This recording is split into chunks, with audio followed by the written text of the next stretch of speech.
কিছুই নয়। ওয়ামা উতিতুম মিনাল ইলমি ইল্লা কালিলা, এবং রূহ সম্পর্কে তোমাদেরকে অল্প সামান্য জ্ঞান দেওয়া হয়েছে। তাহলে রূহ সম্পর্কে আমরা এতটাই বুঝতে পারবো, যতক্ষণ মানুষের দেহে বাস করছে ততক্ষণ তার মধ্যে অনুভূতি শক্তি, চেতনা শক্তি আছে। আর যখন আমরা বুঝতে পারি যে এই মানুষটার মধ্যে অনুভূতি শক্তি হারিয়ে গেছে, চেতনা শক্তি হারিয়ে গিয়েছে, শ্বাস বন্ধ হয়ে গিয়েছে, তখন আমরা এতটাই পরিকল্পনা করি যে এর মধ্য থেকে রূহ বেরিয়ে গিয়েছে, বাস, এর বাইরে আর কিছুই নয়। থাক যদি মানুষের অন্তরে বাস মানে দেহে বাস করে, তাহলে আমরা বুঝতে পারবো যে এই মানুষটার চেতনা শক্তি আছে, শ্বাস নিতে পারছে, তার মানে দেহে বাস করছে। আর যখন এটা কি হবে, বেরিয়ে যাবে আর তার নড়াচড়া করবে না, শ্বাস নিবে না, আমরা বলবো মানুষটা মারা গেছে, বাস। এর বাইরে আমার আপনার কোনো জানার, এই রূহটা হচ্ছে একটি অদৃশ্যের বিষয়। আর আল্লাহ রাব্বুল আলামিন বলেছেন যে ওয়াইনদাহু মাফাতিহুল গায়ব, আল্লাহ রাব্বুল আলামিনের কাছে গায়েবের অদৃশ্যের জ্ঞান কার কাছে আছে? আল্লাহর কাছেই রয়েছে, মানুষের কাছে নেই। আল্লাহ এই জ্ঞান কাউকে দেননি। অতএব রূহ একটি অদৃশ্য বিষয়, যখন মানুষের মধ্য থেকে বেরিয়ে যায় তখন মানুষ মারা যায়। আমার বক্তব্যের দ্বিতীয় পয়েন্ট হচ্ছে আল্লাহ রাব্বুল আলামিন মওতকে কেন সৃষ্টি করলেন, এই জীবনই বা কেন দিলেন, আর মৃত্যুই বা কেন দিবেন? মওত আর জীবনের সৃষ্টির উদ্দেশ্য আমাকে আপনাকে জানতে হবে। তার আগে আমরা আরেকটি কথা জানি যে আল্লাহ রাব্বুল আলামিন মানুষ এবং জিন জাতিকে কেন সৃষ্টি করলেন, এ কথা আমরা বারবার শুনেছি। আল্লাহ কি বলেছেন? ওয়ামা খালাকতুল জিন্না ওয়াল ইনসা ইল্লা লিয়াবুদুন, আমি মানুষ এবং জিন জাতিকে সৃষ্টি করেছি শুধুমাত্র আমার ইবাদতের জন্য। আর আল্লাহ মওত এবং জীবন কেন সৃষ্টি করলেন, এ কথা আল্লাহ সূরা মুলকের মধ্যে বলছেন, আল্লাযী খালাকাল মাউতা ওয়াল হায়াতা লিয়াবলুয়াকুম আইয়ুকুম আহসানু আমালা। আল্লাহ কি বলছেন? যে তিনি হায়াতকে সৃষ্টি করেছেন কিসের জন্য? আইয়ুকুম লিয়াবলুয়াকুম আইয়ুকুম আহসানু আমালা, যাতে করে আল্লাহ রাব্বুল আলামিন পরীক্ষা করতে পারে যে তোমাদের মধ্যে কে সবচেয়ে ভালো আমল করছে, সালেহ কে করছে, নেক আমল কে বেশি করছে। তাহলে আমাদের জীবনের সৃষ্টির উদ্দেশ্য হচ্ছে ইল্লা লিয়াবুদুন, শুধুমাত্র আল্লাহর ইবাদত করা। আর মওত এবং হায়াত সৃষ্টির উদ্দেশ্য হচ্ছে আইয়ুকুম আহসানু আমালা, তোমাদের মধ্যে কে সবচেয়ে উত্তম আমল করে। তাহলে মওত এবং হায়াতের সৃষ্টির উদ্দেশ্য, মানুষ এবং জিন জাতির সৃষ্টির উদ্দেশ্য কি? শুধুমাত্র ইবাদত আর ইবাদত, আমালে সালেহা করা। তাহলে যদি একজন ব্যক্তির জীবনে এই দুটো জিনিস না থাকে, ইবাদত না থাকে, লিয়াবুদুন অর্থাৎ তাওহীদ না থাকে, লিয়াহুদুন বলা হয়েছে, যদি তাওহীদ না থাকে, আমালে সালেহা না থাকে, তাহলে এই দুনিয়াতে আশায় লাভ কি? কেন এসেছে দুনিয়াতে? কি কারণে আল্লাহ পাঠালো? এই কারণটা আমাকে আপনাকে জেনে মেনে আমার সার্থক হবে। নাহলে অযথা দুনিয়াতে দুনিয়া করে গাড়ি বাড়ি করে কি হবে? উদ্দেশ্যই তো ভুলে গিয়েছি। উদ্দেশ্যকে বলে যখন ভুলে যাব, তখন কিন্তু আমার আপনার দুনিয়াতে বেঁচে থাকার থেকে মরে যাওয়াই ভালো। কি করছি দুনিয়াতে থেকে? তাহলে মওত এবং হায়াতের সৃষ্টির উদ্দেশ্য বুঝতে পারলাম। আল্লাহ রাব্বুল আলামিন কে, আল্লাহ রাব্বুল আলামিনের জন্য কি করতে হবে? লিয়াহুদুন ওয়াহদানিয়াত, আল্লাহর সাথে কাউকে শরীক করতে হবে না, এবং কি করতে হবে? আহসানু আমালা, নেক আমল করতে হবে। আল্লাহ রাব্বুল আলামিন মানুষকে কয়েক স্টেপে সৃষ্টি করার পরে এই মওতের কথা বলছেন। আল্লাহ কি বলছেন? যে আল্লাহ রাব্বুল আলামিন মানুষকে সৃষ্টি করেছেন, সুম্মা খালাকানা নুতফাতা আলাকাতান فخلقنا المضغة عظاما فكسونا العظام لحما ثم أنشأناه خلقا آخر فتبارك الله أحسن الخالقين। আল্লাহ মানুষের সৃষ্টির স্টেপগুলো বলছেন যে মানুষ, তোমাকে আমি এক এক করে মাটি থেকে সেই শুক্রাণুতে, এবং শুক্রাণু থেকে সেটাকে রক্তপিণ্ডতে, তারপরে রক্তপিণ্ড হতে সেখানে হাড় বানিয়ে, তারপরে সেই হাড়কে মাংস দিয়ে আমি তোমাকে একের পর এক 7 স্টেপে তোমাকে আমি তৈরি করেছি। কেন সৃষ্টি করলাম? আল্লাহ রাব্বুল আলামিন তারপরে কি বলেছেন জানেন? সুম্মা ইন্নাকুম বা'দা যালিকা লামাইতুন। এত স্টেপে সৃষ্টি করার পর, এতগুলো ধাপ বের হওয়ার পর আল্লাহ বলছেন এরপর তোমাদেরকে মরতে হবে, এরপর মওত। সুম্মা ইন্নাকুম বা'দা যালিকা লামাইতুন সুম্মা ইন্নাকুম ইয়াওমাল কিয়ামাতি তুবআসুন। তারপরে বলছেন যে তারপরে তোমাদেরকে আবার কিয়ামতের দিন কি হতে হবে, আবার আমার দিকে ফিরে আসতে হবে, উঠতে হবে, আমি তোমাদেরকে আবার আমার দিকে ফিরিয়ে দেব। তাহলে বোঝা যাচ্ছে যে মানুষকে এত ধাপে ধাপে আল্লাহ রাব্বুল আলামিন সৃষ্টি করলেন, তারপরে বলছেন যে তোমাকে মরতে হবে। এবার আপনি যদি দুনিয়াতে কোনো একটা জিনিসকে খুব ধাপে ধাপে এক এক করে করে তিনকা জুড়ে জুড়ে যদি তৈরি করি, তাহলে সেটাকে আমরা সহজে ভাঙবো, নষ্ট করব না। কিন্তু আল্লাহ বলছে মানুষ তোমাকে তো আমি এক এক করে সৃষ্টি করেছি ঠিকই, মাটি থেকে, শুক্রাণু থেকে, সেখানে রক্ত বানিয়ে, সেখানে মাংস বানিয়ে, সেখানে হাড় বানিয়ে, আবার মাংস দিয়ে সেটাকে পরিকাঠামো করে তোমাকে দুনিয়াতে পাঠিয়েছি। তো তুমি ভেবো না যে তোমাকে রেখে দেবো দুনিয়াতে। এত স্টেপে সৃষ্টি করার পরে তুমি ভেবো না তোমাকে চিরস্থায়ী জীবন দিব না। সুম্মা ইন্নাকুম বা'দা যালিকা লামাইতুন, তারপরে তোমাকে মরতে হবে। অতএব মৃত্যুর উদ্দেশ্যকে ভুললে চলবে না। যখনই আমরা ভুলে যাব তখন কি হবে, শয়তান আমাদেরকে পথভ্রষ্ট করবে। বেয়াদান ইসলাম, আবার এরপরে আমি আসি আমার বক্তব্যের পঞ্চম পয়েন্টে, যে মরণ একদিন আসবেই, মওত একদিন আসবেই, আসবে তো কোনো সন্দেহ নেই। আমি বেশি বিশ্লেষণ করব না, শুধু আয়াত এবং তার তর্জমা করব। আল্লাহ রাব্বুল আলামিন কি বলছেন, وما جعلنا لبشر من قبلك الخلد أفإن مت فهم الخالدون। আল্লাহ বলছেন যে মুহাম্মদ, তোমার পূর্বে যারা দুনিয়াতে ছিল আমি কাউকে চিরস্থায়ী জীবন দান করিনি। আফাইন মিথ্যা, এরপরে যদি তুমি মৃত্যুবরণ করো, তোমার যদি মত হয়, ফাহুমুল খালিদুন, তো দুনিয়াতে যারা বাস করছে তারা কি চিরস্থায়ী থাকবে দুনিয়ায়? কখনোই নয়, তারাও মৃত্যুবরণ করবেন। অর্থাৎ আল্লাহ রাব্বুল আলামিন এই কথা বলতে চাইছেন যে মুহাম্মদ, তোমার পূর্বের যত মানুষ দুনিয়াতে এসেছে সবাই মৃত্যুবরণ করেছে এবং তুমিও মৃত্যুবরণ করবে। তাহলে বাকি যারা দুনিয়াতে আছে তারা কি মৃত্যুবরণ করবে না? তারা কি চিরস্থায়ী থেকে যাবে? না, তারাও একদিন মৃত্যুবরণ করবে, মরতেই হবে তাদেরকে। শুধু তাই না, আল্লাহ রাব্বুল আলামিন কোরআনের মধ্যে এক নয়, দুই নয়, কয়েক জায়গাতে মানুষকে মৃত্যুর কথা বলছেন। আল্লাহ বলছেন সূরা আল ইমরানের মধ্যে, কুল্লু নাফসিন যায়কাতুল মাউত, প্রত্যেকটা নফসকে, প্রত্যেকটা প্রাণকে মৃত্যুর স্বাদ গ্রহণ করতে হবে। সুম্মা ইলাইনা তুরজাউন, তারপরে আমার দিকেই ফিরে আসতে হবে। শুধু এবারে শেষ করেন, অন্য জায়গায় বলছেন কুল্লু নাফসিন যায়কাতুল মাউত, প্রত্যেকটা নফসকে মৃত্যুর স্বাদ গ্রহণ করতে হবে। ওয়ানাবলুকুম বিশ-শাররি ওয়াল খাইরি ফিতনা, এবং আমি মানুষকে ভালো এবং মন্দ দ্বারা পরীক্ষা করে থাকি। ওয়া ইলাইনা তুরজাউন, তারপরে কি করতে হবে, তোমাদেরকে আবার আমার দিকে ফিরে আসতে হবে। ব্রাদার ইসলাম, এ বলে আল্লাহ রাব্বুল আলামিন শেষ করেননি। আল্লাহ রাব্বুল আলামিন অন্য জায়গায় বলছেন কুল্লু নাফসিন যায়কাতুল মাউত, প্রত্যেকটা নফসকে মৃত্যুর স্বাদ আস্বাদন করতে হবে। ওয়া ইন্নামা তুওয়াফাউনা উজুরাকুম ইয়াওমাল কিয়ামাহ, তারপরে কি করব, কাল কিয়ামতের দিন তোমাদেরকে প্রত্যেককেই তার আমলের বদলা দেওয়া হবে, পরিপূর্ণ বদলা দেওয়া হবে। ফামান যুহজিহা আনিন নার ওয়া উদখিলাল জান্নাতা ফাকাদ ফাজ, যে ব্যক্তিকে জাহান্নাম থেকে বাঁচিয়ে নেওয়া হলো, জান্নাতে প্রবেশ করিয়ে দেওয়া হলো, ফাকাদ ফাজ, তাহলে এই ব্যক্তি হচ্ছে আসল কামিয়াব। আমাল হায়াতুদ দুনিয়া ইল্লা মাতাউল গুরুর, আর এই দুনিয়া তো শুধুমাত্র ধোঁকার বস্তু, এছাড়া আর কিছুই নয়। ব্রাদার ইসলাম, আর একটি আয়াত বলে আমার বক্তব্য শেষ করব, যেহেতু বক্তা সাহেব উপস্থিত হয়েছেন।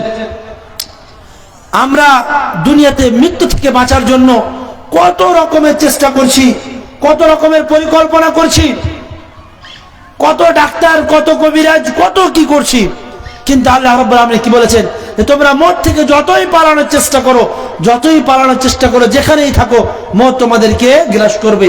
আইনামা তাকুনু ইদরিকুমুল মাউত ওয়ালাউ কুনতুম ফি বুরুজিম মুশাইয়াদা, তোমরা যদি একটা দৃঢ় কূপের মানে ঘরের মধ্যে, ক্লার মধ্যে ঢুকে যাও, সেখানেও মওত তোমাদেরকে পাকড়াও করবে। শুধু তাই নয়, আল্লাহ রাব্বুল আলামিন একটা গুরুত্বপূর্ণ আয়াত খুব মনোযোগ সহকারে শুনবেন। আল্লাহ রাব্বুল আলামিন কি বলেছেন, যে নবী আপনি মানুষকে বলুন, قل إن الموت الذي تفرون منه فإنه ملاقيكم ثم تردون إلى عالم الغيب والشهادة فينبئكم بما كنتم تعملون। হে নবী আপনি মানুষকে বলে দিন যে তোমরা যে মৃত্যু থেকে পলায়ন করছো, পালাচ্ছ, সেই মৃত্যু তোমাদেরকে কি করবে, তোমাদের সম্মুখীন হবে। আচ্ছা, আল্লাহ যে বললেন যে তোমরা যে মৃত্যু থেকে পলায়ন করছো সেই মৃত্যু তোমাদের সাথে সাক্ষাৎ করবে, তাহলে আমি আপনি যদি দুনিয়াতে কাউকে দেখে পালাই তাহলে সে কোথায় থাকবে? আমার আপনার পিছনে না? আমি কাউকে দেখে পালালে অপোজিট ডাইরেকশনে পালাবো, তাই তো? আমাকে যদি কেউ পশ্চিম দিক থেকে ধাওয়া করে তাহলে আমি পূর্ব দিকে পালাবো। কিন্তু আল্লাহ কি বলছেন যে তুমি যে মৌতকে দেখে পালাচ্ছ সেই মৌত তোমার সামনে, তাহলে মৌত থেকে আমরা যেদিকেই পালাই মৃত্যুকে সামনে পাবো। ফাইন্নাহু মুলাকিকুম, সে তোমার সাথে সাক্ষাৎ করবে। মোলাকাত কোথা থেকে হয়? সামনাসামনি হয়। সাক্ষাৎ সামনাসামনি হয়, পিছন থেকে সাক্ষাৎ হয় না। তো আল্লাহ কি বলছেন যে তোমরা যে মৃত্যু থেকে পালাচ্ছ ফাইন্নাহু মুলাকিকুম, সে তোমাদের সম্মুখীন হবে, তোমাদের সাথে সাক্ষাৎ করবে। তার মানে মত থেকে আমরা যেদিকে পালাই, ডানে পালাই, বামে পালাই, সামনে পালাই, সব দিকে আমরা মৃত্যুকে পাবো। যতই আমরা পালানোর চেষ্টা করব ততই আমরা তার কাছে যাব। তারপর আল্লাহ কি বলছেন, সুম্মা তুরাদ্দুনা ইলা আলিমিল গায়ব ওয়াশ শাহাদা, তারপরে তোমাদেরকে কি করা হবে? ফিরিয়ে দেওয়া হবে যিনি আলিমুল গায়ব ওয়াশ শাহাদা, দৃশ্য অদৃশ্য সবকিছুর যিনির কাছে জ্ঞান রয়েছেন। ফায়ুনাব্বিউকুম বিমা কুনতুম তা'মালুন, এবং তোমাদেরকে তোমাদের কুকর্মের বা ভালো কাজের ব্যাপারে সবকিছুই খবর দেওয়া হবে, তোমরা যা যা করতে দুনিয়াতে।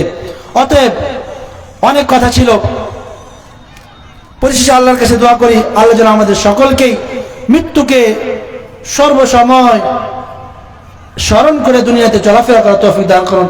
আল্লাহুম্মা আমিন। ওয়া আখিরু দাওয়ানা আলহামদুলিল্লাহি রাব্বিল আলামিন। আসসালামু আলাইকুম ওয়া রাহমাতুল্লাহি ওয়া বারাকাতুহু। ওয়া আলাইকুম আসসালাম ওয়া রাহমাতুল্লাহি ওয়া বারাকাতুহু। মাশাআল্লাহ, খুব সুন্দর ওয়াজ করছিলেন মৃত্যুর ব্যাপার নিয়ে। আমরা শুনছিলাম, শুনতে ভালো লাগছিল, কিন্তু সময় সাথ দিচ্ছে না। এতক্ষণ পর্যন্ত আপনারা যে বক্তাদের ওয়াজ শুনছিলেন এরা হচ্ছে সব গ্রামের। এখন আপনাদের সামনে আসবে বিদেশি বক্তা, অর্থাৎ ইস্তেহারে যে বক্তাদের নাম আপনারা পড়েছিলেন সেই বক্তারা এখন আপনাদের সামনে বক্তব্য রাখবেন। অতএব এতক্ষণ ধরে আপনারা যারা এদিক ওদিক ছড়িয়ে ছিটিয়ে ছিলেন বা আছেন, আপনারা এখন এই প্যান্ডেলের ভিতরে আসুন। আপনাদের সামনে এখন বক্তব্য রাখবে ইস্তেহারে নাম থাকা বক্তা মাওলানা আব্দুল বারী নাদভী সাহেব, উত্তর দিনাজপুর। মাওলানা আব্দুল বারী নাদভী সাহেব আপনাদের সামনে বক্তব্য রাখবেন। তিনি কোরআন হাদিস থেকে মূল্যবান আলোচনা করবেন। এই আলোচনাগুলো আপনারা কর্ণপাত করবেন, কর্ণপাত করে আমল করার চেষ্টা করবেন। খুব ভালো বক্তা, খুব সুন্দর করে ওয়াজ করবেন। আপনারা শ্রবণ করবেন, আসবেন, অবশ্যই আসেন। আসসালামু আলাইকুম।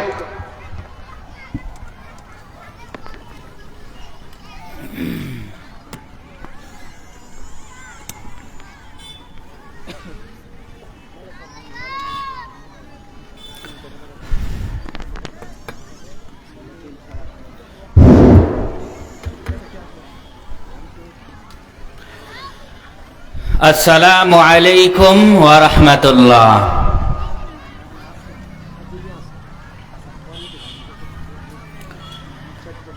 ইন্নাল হামদালিল্লাহ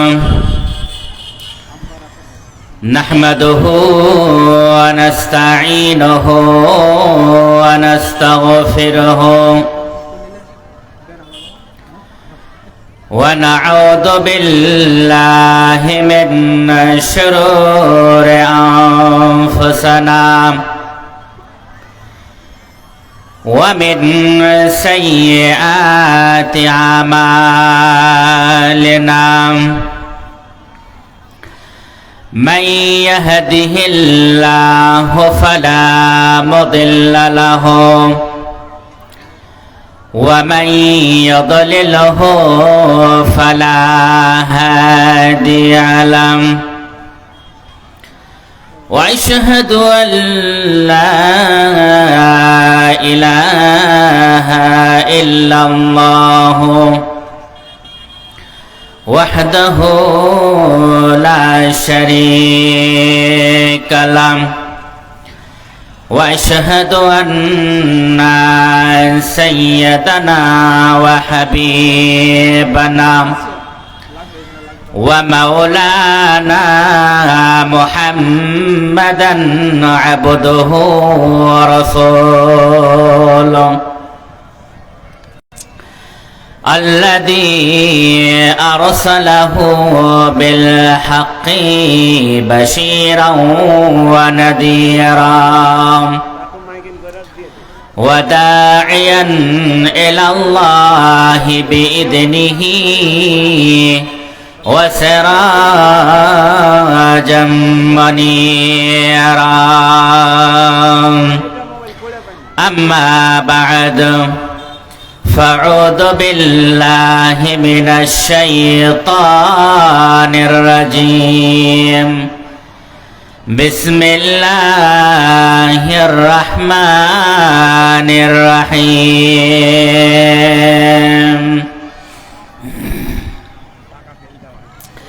يا أيها الناس إن وعد الله حق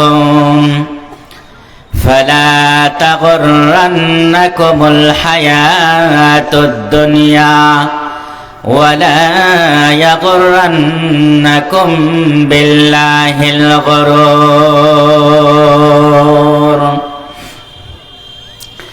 إن الشيطان لكم عدو فاتخذوه عدوا إنما يدعو حزبه ليكونوا من أصحاب السعير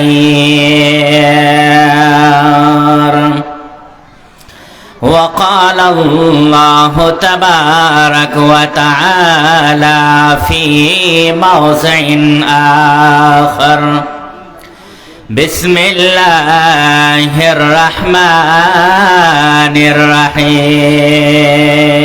الرحيم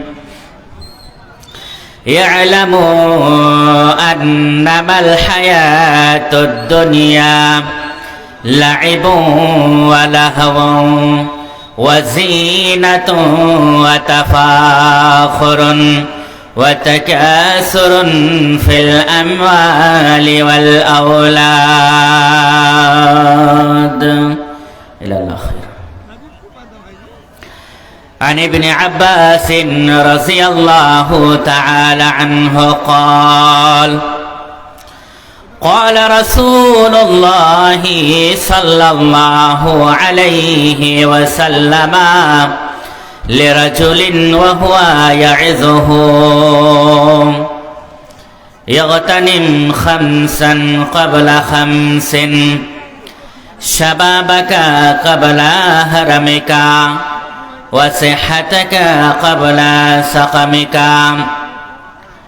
وفراغك قبل شغلك وغناك قبل فقرك وحياتك قبل موتك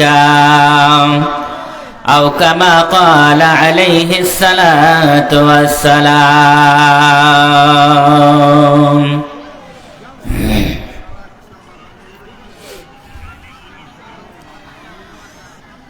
যেতে হবে পরপারে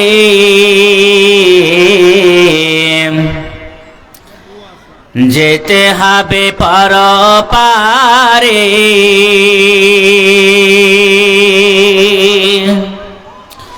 সোনার এ অঙ্গ তোমার মাটিতে মেশাবে যেতে হবে পরপারে যেতে হবে পরপারে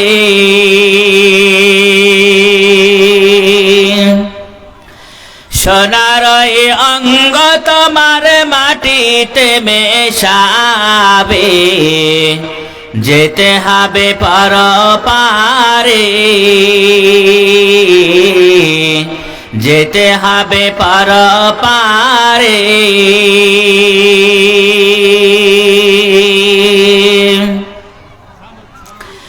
দুনিয়ার মায়ায় রইলি পড়িয়া কি জবাব দেবে বন্ধু কবরেতে যাইয়া? দুনিয়ার মায়ায় রইলি পড়িয়া, কি জবাব দেবে বন্ধু কবরেতে যাইয়া?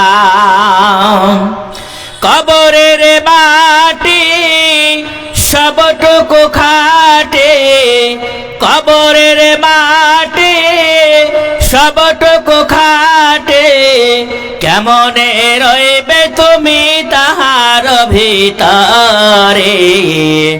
যেতে হবে পারে, যেতে হবে পারে।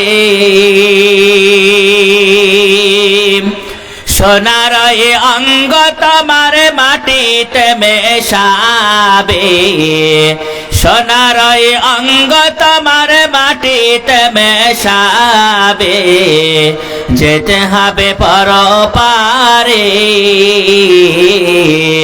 যেতে হবে পারে।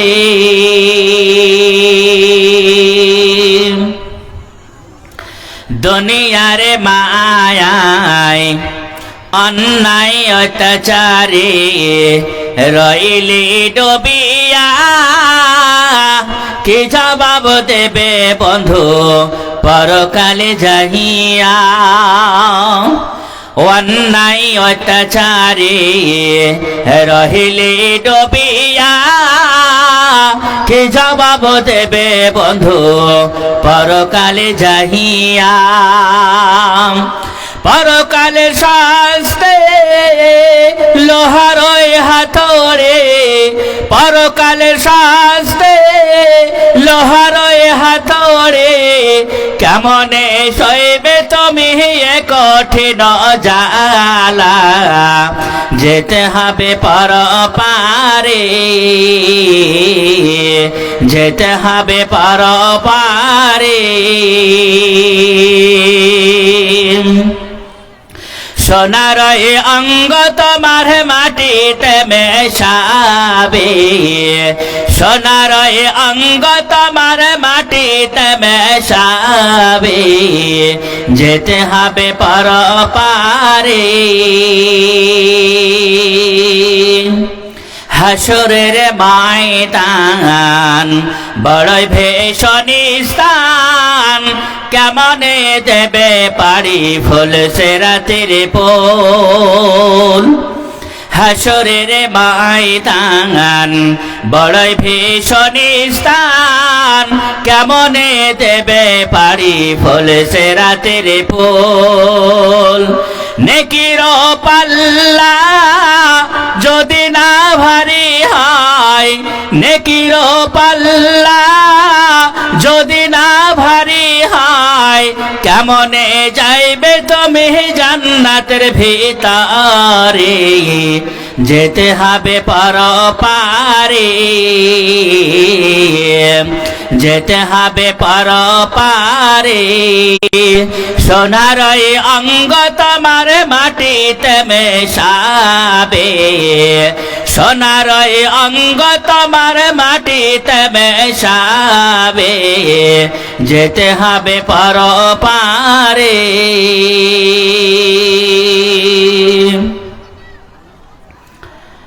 শ্রদ্ধেয় সম্মানিত আজকের জলসার সভাপতি মহাশয়, মুআজ্জাজ ও মুহতারাম উলামায়ে দ্বীন, সামনে বসে থাকা ইসলাম দরদি মুসলিম ভাই সকল, এবং পর্দার আড়ালে অবলা সরলা মুমিনা আমার মা ও বোনেরা, সর্বগ্রে সে মহান আল্লাহ তাআলার কৃতজ্ঞতা জ্ঞাপন করি, যিনি আমাদেরকে এই কনকনে ঠান্ডার দিনে আজকের মতো জলসা মাহফিলে কিছু কোরআন ও হাদিসের কথা শোনার তৌফিক এনায়েত করেছেন। এবং সে মহান আল্লাহ তাআলার যাবতীয় নিয়ামতকে সামনে রেখে তার দরবারে আজকে সকল মিলে অন্তর খুলে একবার আল্লাহর শুকরিয়া আদা করি। সকলে ভাই বলি আলহামদুলিল্লাহ। একটু আপনারা কথা বলবেন আমার সাথে, তাহলে ইনশাআল্লাহ আমাকে বলতে ভালো লাগবে। তারপরে পরে আমাদের আখেরি নবী, আখেরি রাসূল, মা আমিন আল্লাল, মরুর দুলাল, নবী মক্কি, নবী মাদানী, জনাবে মুহাম্মদুর রাসূলুল্লাহ সাল্লাল্লাহু আলাইহি ওয়াসাল্লাম, তিনার উপর হাজারো হাজার দুরুদ ও সালাম শান্তি ধারা নাজিল হোক। আল্লাহুম্মা সাল্লি আলাইহি, আল্লাহুম্মা বারিক আলাইহি। আমার আজকের আলোচনা যতটুক আপনাদেরকে শোনাবার ইচ্ছা করেছি সেটা হচ্ছে দুনিয়া, দুনিয়ার মূল্য কতটুকু এবং আমরা যে দুনিয়াতে বসবাস করছি তো আমাদের করণীয় কি, আমাদেরকে কি করতে হবে। আসেন ইনশাআল্লাহ এই টপিকের উপরে আমি আপনাদেরকে কিছু কোরআন এবং হাদিস দিয়ে বোঝাবার চেষ্টা করব। ওমা তাওফীকি ইল্লা বিল্লাহ। আমার ভাইরা, আমার কথাগুলো একটু কর্ণপাত করে শুনবেন, তাহলে ইনশাআল্লাহ সেই জিনিসগুলোকে বুঝে আসবে। মহান আল্লাহ তাআলা এই বিশাল পৃথিবী আমাদের জন্য সৃষ্টি করেছেন, জমিন আমাদের জন্য বিশাল করে মহান আল্লাহ তাআলা সৃষ্টি করেছেন এবং আসমানকে মহান আল্লাহ তাআলা আমাদের মাথার উপরে বিনু খাম্বা দ্বারা, বিনু খুঁটি দ্বারা মহান আল্লাহ তাআলা দাঁড় করে রেখেছেন, ছাদ স্বরূপ মহান আল্লাহ তাআলা রেখেছেন। তাহলে এই যে বিশাল আসমান আমাদের মাথার উপরে এবং এই যে বিশাল জমিন যার উপরে আমরা চলাফেরা করছি, এত বড় জিনিসকে মহান আল্লাহ তাআলা যে বানিয়েছেন, এটা কি এমনি বানিয়েছে? তার কোনো কি উদ্দেশ্য নেই? ভাই আমার, উদ্দেশ্য আছে কিনা একটু কথা বলবেন। অবশ্যই উদ্দেশ্য আছে। আমি আপনি সংসার করছি, সংসারের পিছনে আমাদের উদ্দেশ্য রয়েছে। যদি উদ্দেশ্য না থাকে তাহলে মানুষ কিন্তু এগিয়ে যেতে পারবে না, উন্নতি করতে পারবে না। যদি উদ্দেশ্যবিহীন তার কাজ হয় তাহলে সেটাতে ইন্টারেস্ট থাকে না, কিন্তু যখনই উদ্দেশ্য হবে তখন মানুষ এগিয়ে যাওয়ার চেষ্টা করবে, তখন সেই জিনিসে মানুষকে ইন্টারেস্ট থাকবে, সেই জিনিসে মানুষকে মজা লাগবে। মহান আল্লাহ তাআলা যে এই বিশাল পৃথিবী আমাদেরকে দিয়েছেন, জমি দিয়েছেন, আসমান দিয়েছেন, মহান আল্লাহ তাআলাও তিনি বলছেন আমার একটা উদ্দেশ্য রয়েছে, আমার একটা উদ্দেশ্য রয়েছে। একটু খালি বলে দিই উদ্দেশ্যটা কি। ওমা খালাকতুল জিন্না ওয়াল ইনসা ইল্লা লিয়াবুদুন। মহান আল্লাহ তাআলা বলছেন যে আমি এই বিশাল জমিনকে সৃষ্টি করেছি, আসমান দিলাম তোমাদের জন্য, যে আসমান হইতে পানি বর্ষণ হয়। আমি কেন দিলাম? এই বান্দা তোমাদের জন্য আমি এই বিশাল আসমান জমিন সৃষ্টি করেছি, তোমাদেরকে সৃষ্টি করলাম তাই বলে আমি তোমাদেরকে জমিনে পাঠাবো, এর জন্য আমি জমিন সৃষ্টি করেছি, আসমান সৃষ্টি করেছি। এবার তোমরা জমিনে গিয়ে কি করবা? ওয়ামা খালাকতুল জিন্না ওয়াল ইনসা ইল্লা লিয়াবুদুন। জিন এবং ইনসানকে সৃষ্টি করার এবং তার পিছনে জমিন ও আসমানকে বানাবার উদ্দেশ্য হচ্ছে কি, যে তারা আমার ইবাদত করবে, তারা আমাকে মানবে, তারা আমার পূজা পাঠ করবে, তারা আমাকে আল্লাহ বলে স্বীকার করবে। এটাই হচ্ছে মহান আল্লাহ তাআলার উদ্দেশ্য। আসসালামু আলাইকুম ওয়া রাহমাতুল্লাহ। যারা হোটেলে লাইন লাগিয়ে আছেন, আপনারা কার্ড অথবা কুপন নিজ নিজ হাতে রাখুন। একজনের হাতে রাখছেন আর 5 জন লাইন লাগাচ্ছেন, এটা ঠিক করছেন না। যারা দায়িত্বে আছেন তাদের অসুবিধা হচ্ছে। আপনারা নিজ নিজ হাতে রাখুন নিজের কুপন। আর একটি খবর, যে হোটেলের মধ্যে একটি মোবাইল পাওয়া গেছে, যার মোবাইল আছে মোবাইলটা এই স্টেজ থেকে নিয়ে যাবেন, স্টেজে রাখা আছে। আসসালামু আলাইকুম। হ্যাঁ, বলছিলাম যে মহান আল্লাহ তাআলা এই যে বিশাল পৃথিবী আমাদেরকে দিয়েছেন, এটা কি চিরস্থায়ীর জন্য? এবার উদ্দেশ্য তো বুঝতে পারলেন যে মহান আল্লাহ তাআলা কেন বানিয়েছেন। এবার আমাদেরকে জানতে হবে এই পৃথিবী যে আমরা পেয়েছি, এই পৃথিবী কি আমাদের চিরস্থায়ীর জন্য? এখান থেকে আমরা যখন চলে যাব, মৃত্যু তো সবারই কাছে আসবে, এটা একেবারে নিশ্চিত। মৃত্যু বলে কেউ ইনকার করতে পারবে না, মওত বলে কেউ ইনকার করতে পারবে না। পৃথিবীতে আজ পর্যন্ত কোনো মানুষ বলেনি যে আমার মৃত্যু হবে না। সবাই মৃত্যুকে স্বীকার করে নিয়েছে, মৃত্যু হবে। কিন্তু কিছু জিনিসকে অস্বীকার করেছে, কিছু মানুষ পৃথিবীর কিছু জিনিসকে অস্বীকার করেছে, সেটা আপনাদের সামনে বলবো ইনশাআল্লাহ। মৃত্যুকে অস্বীকার করেনি, কিন্তু মরে যাওয়ার পর আবার যে তাকে পুনরায় জীবিত হতে হবে, আল্লাহর সামনে দাঁড় হতে হবে, এটাকে অস্বীকার করেছে, এটাকে মানেনি। আর এই জিনিসটাকে না মানার কারণে পৃথিবীর অনেক মানুষই মুরতাদ হয়ে গিয়েছে, অনেক মানুষই পথভ্রষ্ট হয়েছে, অনেক মানুষই আল্লাহকে বলে ভুলে গিয়েছে। এবার আপনাদেরকে নিয়ে যাচ্ছি যে মহান আল্লাহ তাআলা এই যে পৃথিবী আমাদেরকে দিয়েছেন, এটা কি চিরস্থায়ীর জন্য? যে না, এটা চিরস্থায়ীর জন্য নয়, এটা চিরদিনের জন্য নয়। এই পৃথিবী আমরা পেয়েছি এবং এই পৃথিবীতে আমরা চলাফেরা করছি, এর মহাব্বত, এর ভালোবাসা, এর যে সাথে সম্পর্ক রয়েছে। মনে রাখবেন, একদিন এই পৃথিবী ছাড়তে হবে। এই পৃথিবীর মায়া মহাব্বতে পড়ে, এই পৃথিবীর ভালোবাসায় পড়ে আল্লাহকে ভুলে থাকতে হবে না। আল্লাহ বলছেন, কুল্লু মান আলাইহা ফান ওয়া ইয়াবকা ওয়াজহু রাব্বিকা যুল জালালি ওয়াল ইকরাম। এই পৃথিবীর লোকেরা, তোমরা শোনো, আমি যে বিশাল আসমান দিলাম তোমাদেরকে, আমি যে বিশাল জমিন তোমাদেরকে দিলাম, তোমরা এটা মনে করিও না এটা চিরস্থায়ী, চিরদিনের জন্য আমি তোমাদেরকে দিয়েছি। না না, এটা মনে করিও না। শোনো রে শোনো, এই পৃথিবী একদিন